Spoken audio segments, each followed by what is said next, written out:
কাল্পনিক প্রেমের আধার সিরিজের আজকের পর্বটি আমার কাছে অনেক বেশি স্পেশাল এবং উত্তেজনার। আজ একটি লেখা আমার কাছে এসে পৌঁছেছে সুদূর বাংলাদেশ থেকে।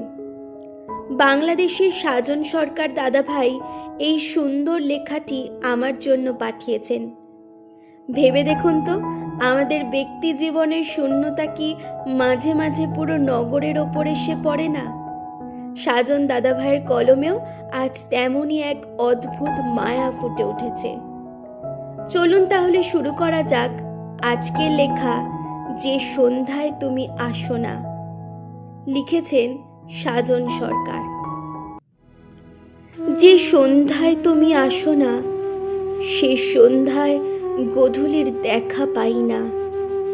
দেখা পাই না আকাশে ভিড় জমানো গাংচিলের ঝাঁক, যারা প্রান্তর থেকে তেপান্তর ছুটে চলেছে আপন গতিতে।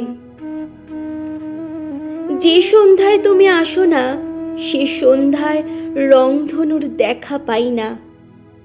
তারা হয়তো লুকিয়ে থাকে মেঘের আড়ালে, জানান দেয় তুমি কেন আসোনি। যে সন্ধ্যায় তুমি আসো না, সে সন্ধ্যায় দক্ষিণা বাতাস আমার গায়ে লাগে না।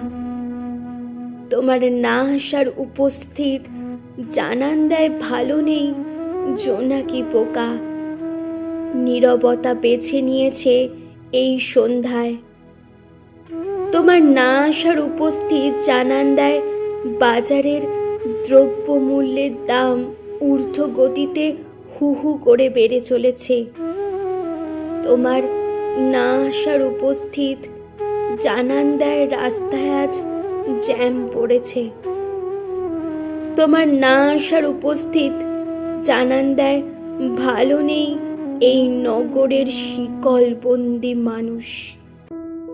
প্রিয়জনের না আসাটা কি এতটাই শক্তিশালী যে তা নগরের শিকলবন্দি মানুষের ভালো না থাকাকেও জানান দিয়ে যায়?